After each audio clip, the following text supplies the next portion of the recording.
Si querés formar parte del club, ingresá en pajarodebiblioteca.com.ar. Bienvenidos a este nuevo episodio del podcast del Club de Lectura Pájaro de Biblioteca, donde esta vez nos toca Daphne du Maurier. Fue la escritora que leímos durante abril, así que les voy a contar un poco quién es ella, qué leímos, qué analizamos de lo que leímos y un poco las características generales de su obra.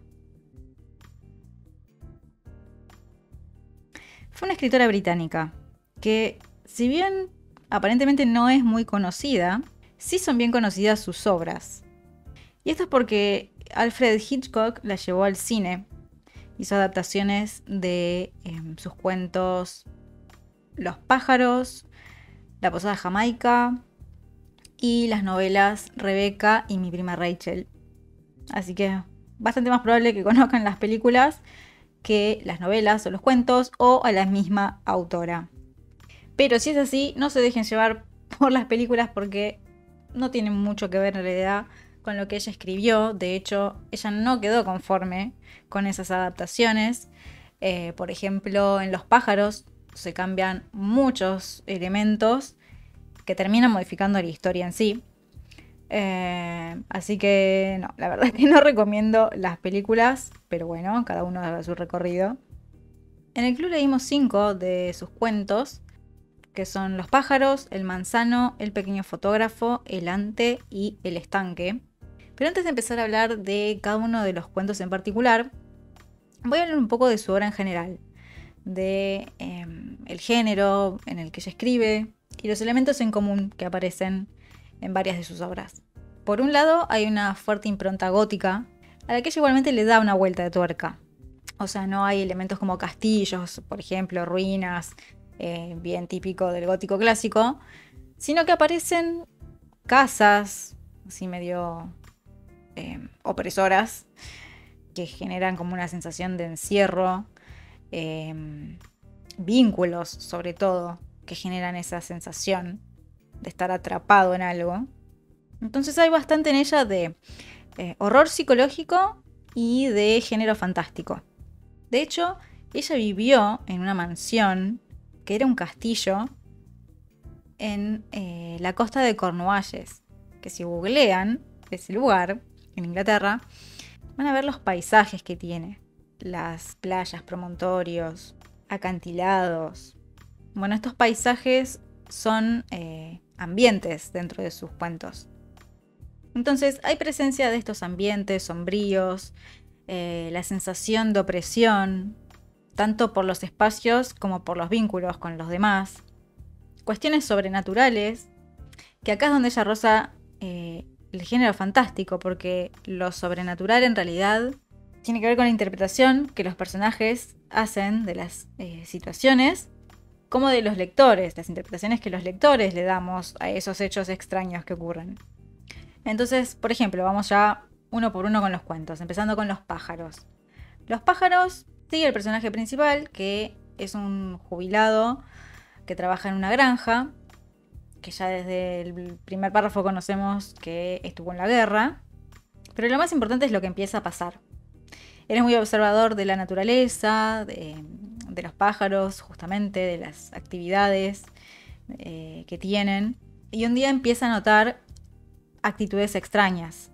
Más que actitudes, actividades, como que no tienen que ver con las costumbres de las distintas especies de pájaros en esa época del año, que es a fin de otoño, empezando ya el invierno, pero que de pronto el invierno viene de golpe, de un día para otro. Entonces los pájaros, como por cierto orden, empezando por los más chiquitos, después los medianos, después los más grandes, van atacando al pueblo, van atacando las casas, a la gente. Entonces acá todo ese clima de miedo, esa tensión que va creciendo, la atmósfera opresiva, tiene que ver con que las personas se van encerrando en sus casas porque los acecha algo desde el exterior y es algo que no se conoce bien qué es. Son pájaros, pero no se conocen los motivos por los que estos pájaros actúan de esta manera. Al no conocer los motivos y tratarse de pájaros, o sea, animales que vuelan, que uno no puede controlar, que uno no puede poner un cerco y evitar que ingresen, Uno no puede huir de un lado a otro porque lo van a perseguir. Bueno, todo eso genera una sensación de impotencia también. O sea que por un lado, esto que acecha es conocido porque son aves, pero por otro lado es desconocido porque no se conocen los motivos y termina siendo imposible escapar, lo que causa esa sensación de horror. Esto, por ejemplo, en el club lo asociaron con la sensación que tuvimos durante la pandemia, ¿no? También la cuestión de lo ominoso, de eso conocido, de eso familiar, como es la naturaleza y los pájaros que el personaje principal tanto observaba y también conocía, de pronto se vuelve algo completamente desconocido, se convierte en amenazador. Es bien importante acá el protagonista, que al principio lo presenta como incapacitado porque había estado en la guerra, y más adelante entendemos que ese dato cobra sentido cuando asemeja los ataques de los pájaros con bombardeos de los aviones. También este personaje marca una diferencia respecto de los demás personajes. Él es observador, no solo porque observa el comportamiento de los pájaros, sino porque a partir de esa observación puede prever, anticiparse a lo que va a pasar, se toma bien en serio lo que está pasando y toma medidas al respecto, se preocupa. En cambio los otros personajes se lo toman más a la ligera, que hace que no se preocupen, como que se relajan, minimizan las cosas que están pasando y bueno, por eso son los primeros en morir también. Una cosa bien interesante que salió en uno de los grupos es la cuestión de los elementos simbólicos en relación con lo espiritual. Por ejemplo, cuando empiezan a refugiarse, se van encerrando cada vez más, terminan encerrados en la cocina, que es el lugar del hogar, el lugar cálido, donde se gesta el alimento. Ahí se preocupan por la iluminación, por las velas. Si lo entendemos como metáfora, la iluminación de la sabiduría, del conocimiento. Y el final tiene múltiples interpretaciones, es bastante ambiguo. O sea, no, más bien, no el final, sí, el final es bastante claro, es bastante devastador, ¿no? Con ese último cigarrillo que se fuma condenado. Pero las causas de lo que pasó, digamos, la interpretación de todo el cuento, se la puede interpretar como una guerra, como un desastre natural, cambio climático, que los rusos tuvieron algo que ver, como se menciona ahí mismo en el relato. Entonces, según qué interpretación le demos, va a cambiar el género del cuento. Si no le damos ninguna conclusión, nos quedamos con la duda, va a ser un cuento fantástico.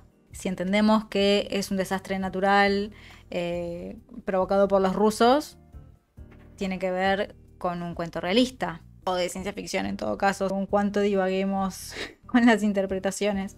Pero otra vez, tiene que ver con las interpretaciones, porque en el cuento no hay elementos de ciencia ficción, no hay elementos del género de la fantasía, entonces es bastante rico a nivel simbólico.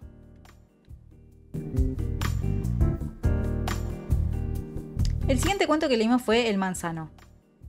Otra vez, el protagonista es un hombre jubilado, pero en este caso viudo. La mujer se murió hace 3 meses. Y de pronto, una mañana, mientras está afeitando al lado de la ventana, nota que uno de los manzanos de la finca tiene un parecido físico con su mujer.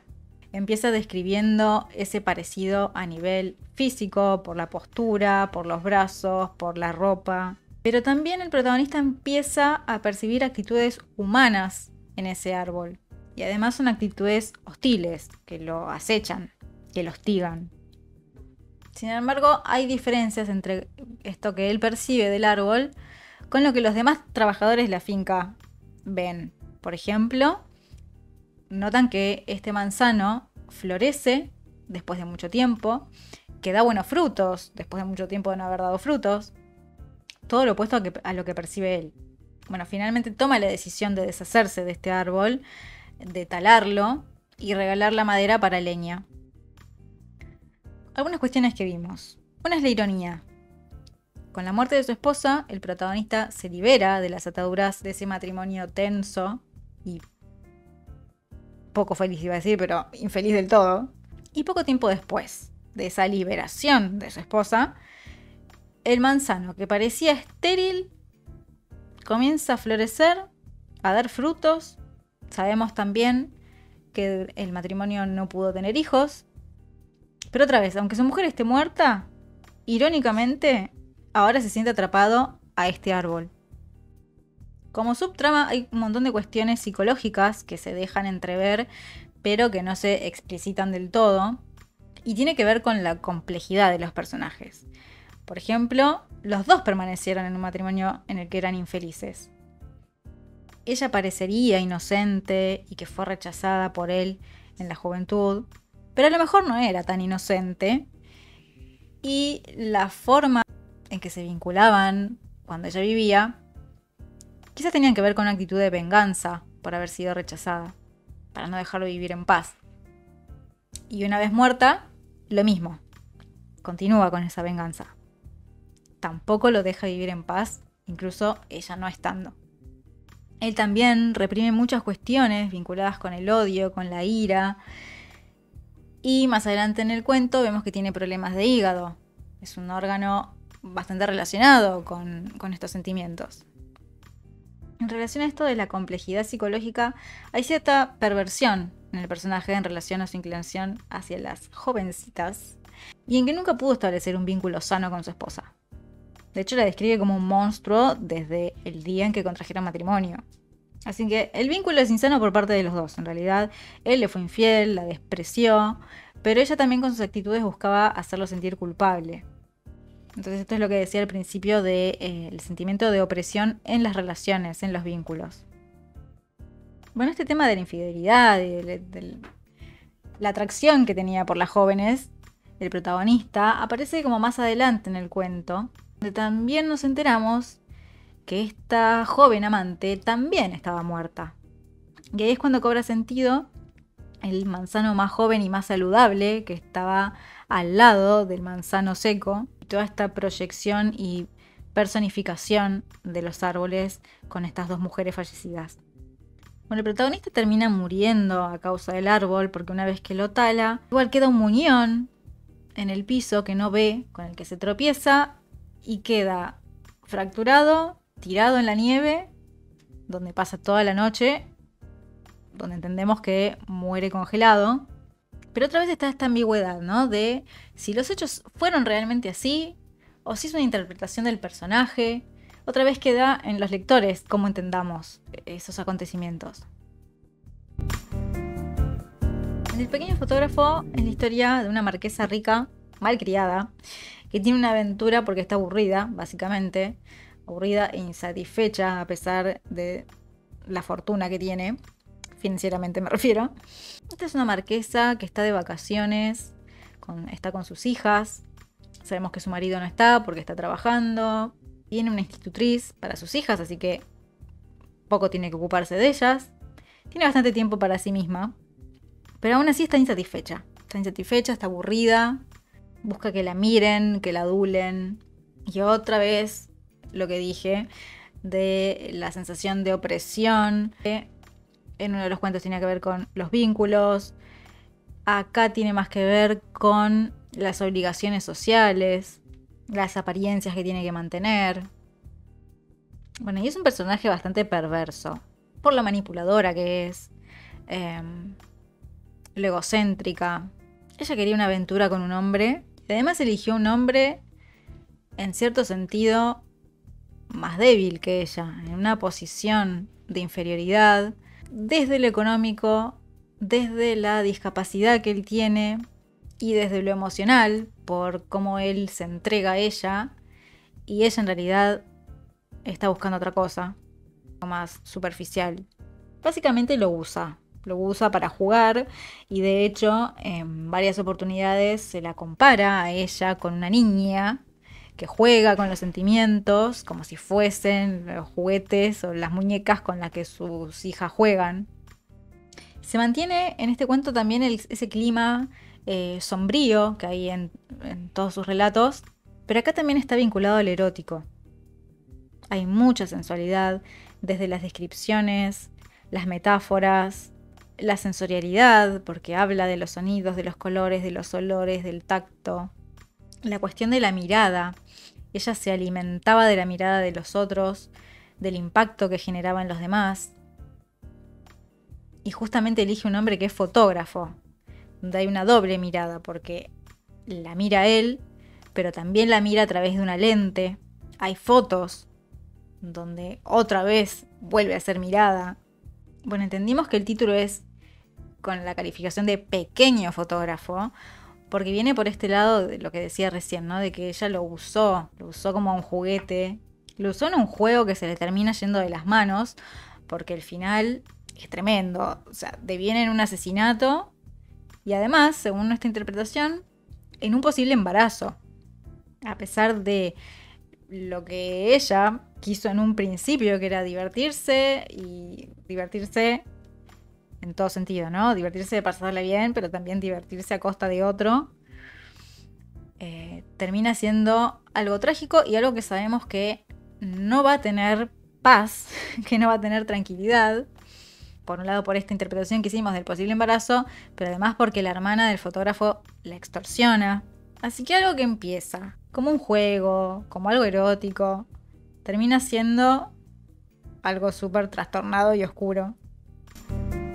El ante. ¿Qué cuentazo? Bueno, todos son cuentazos. Para mí, todos sus cuentos son espectaculares. Pero este también gustó mucho. Y algo que a mí personalmente me llamó la atención. Y me llamó la atención porque no me había dado cuenta hasta que alguien lo mencionó. Es la cuestión de la mirada femenina que hay en este relato. Esta reflexión surgió a raíz de que el argumento es una pareja, un matrimonio, en el que el marido está obsesionado por la casa de antes, que aparentemente son una especie de alce, pero que están extinguidos. Entonces, cuando se entera que alguien vio un ante, se vuelve loco, se desespera, quiere ir a ese lugar y necesita cazarlo. Es una necesidad imperiosa que no sabe nadie de dónde le sale, pero tiene que ir a cazarlo.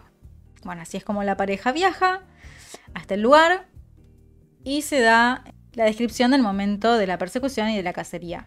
Por el argumento, por esto de que hay una pareja que van a cazar un animal, por las reflexiones que se hacen en relación a lo simbólico de la caza con cuestiones que tienen que ver con el autoconocimiento, con enfrentar los miedos, con superar metas, umbrales que uno no se atrevía a atravesar.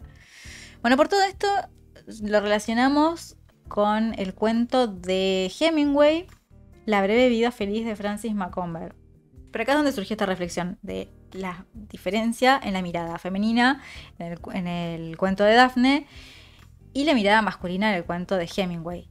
En el de Daphne hay mucha más reflexión y hay ambigüedades mucho más vinculadas a lo femenino en comparación con el de Hemingway, donde en realidad prima la acción, incluso el estilo literario, el lenguaje es mucho más directo.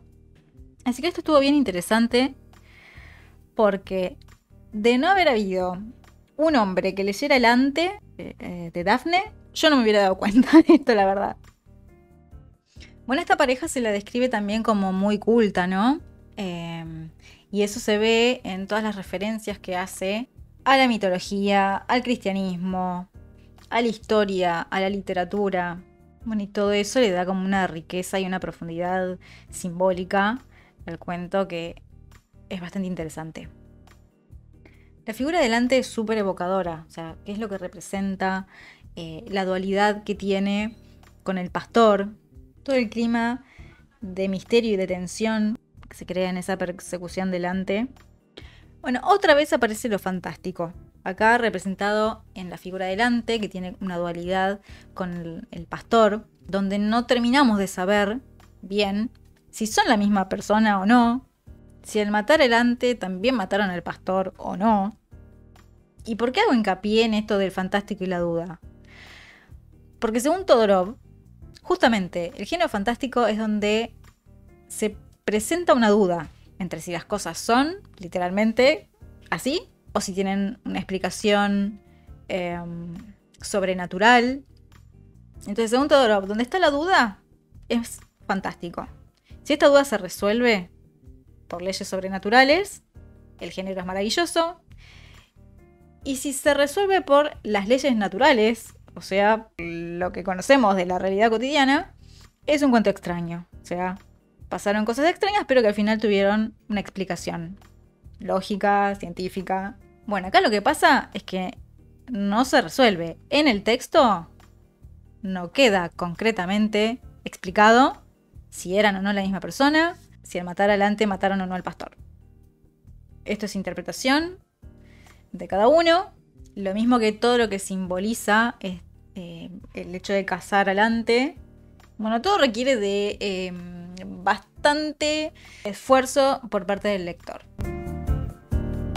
Y el último cuento que leímos, que es El estanque, a mí personalmente me pareció muy hermoso.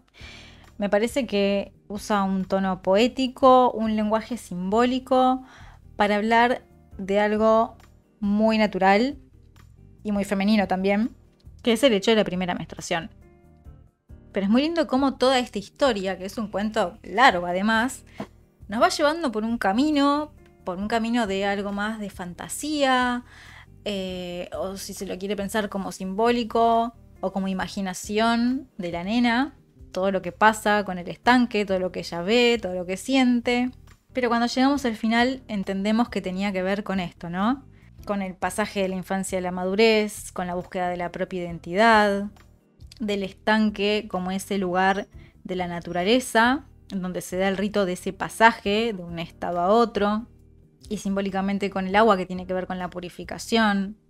Otra vez hay referencias bíblicas, siguiendo esta línea de la purificación del agua, con el bautismo de Jesús, ese nuevo nacimiento, pero también hay otras, como que menciona la escalera de Jacob, y no recuerdo si alguna otra referencia bíblica más, pero también lo vincula con el cuento de la Bella Durmiente, donde justamente el sueño de la Bella Durmiente es el símbolo de transición de infancia a la madurez, el despertar como el paso a la conciencia, a la renovación de la vida, un despertar sexual.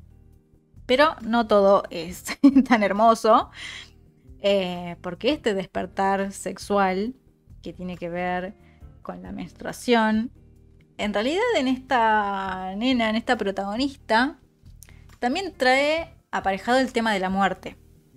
Porque hay un detalle que, si no se presta atención, se puede pasar por alto, que es que la nena recuerda que su mamá murió dando a luz a su hermanito. A su hermanito en realidad, que tiene 2 años de diferencia con ella. Pero entonces toda esta fantasía, todo este simbolismo que hay con el estanque, con la mujer del estanque, con esa tensión, ese clima de tensión que se genera, que parecería que va a pasar algo malo. Yo, por ejemplo, pensaba que se iba a ahogar o de alguna manera se iba a morir. Todo eso tiene que ver con la vida y con la muerte. Entonces, ¿por qué veo tan presente el tema de la muerte? Porque el hecho de menstruar da la posibilidad de ser madre. Algo que para ella fue algo traumático, porque su propia madre murió dando a luz a su hermano. Menstruar es también la posibilidad de ser mujer, de ser madre y de también morir. Y es una muerte simbólica de la niña, que deja de ser niña y pasa a ser mujer. También, obvio, como en todos los cuentos de Dafne, hay maestría en la construcción de los climas, del suspenso, de la tensión. En este caso hay un clima onírico, y toda una atmósfera como sombría, está el bosque, está el estanque. Entonces, como decía al principio, todos esos elementos que toma del gótico, del fantástico, pero les da como esta vuelta de tuerca que tienen relación no tanto con lo exterior, como son los lugares físicos o las entidades sobrenaturales como fantasmas, demonios, sino que todo es más psicológico, más interno, más vinculado a las relaciones con los otros, a la relación con uno mismo, ¿no? Con esto que decíamos del autoconocimiento, o a lo opresivo o amenazante que puede resultar algo tan conocido como una pareja, una casa o algún elemento de la naturaleza, como tener un estanque, un árbol o los mismos pájaros. Bueno, hice como pude un súper recontra mega archi resumen de lo que vimos, de lo que conversamos. Quedaron un montón de cosas afuera, lamentablemente. Pero por lo menos espero haberles transmitido mi pasión por esta autora para que vayan a leerla directamente. Es muy buena escribiendo. Los integrantes del club que no la conocían agradecieron haber podido leerla. Así que con eso te digo todo. Y nos estamos viendo en el próximo episodio, que va a ser de Juan Rulfo. Porque ahora, durante mayo, estamos leyendo algunos cuentos de El Llano en Llamas. Y también vamos a leer Pedro Páramo. Así que de eso vamos a hablar en el próximo episodio. Si queréis formar parte del club, ingresá en pajarodebiblioteca.com.ar.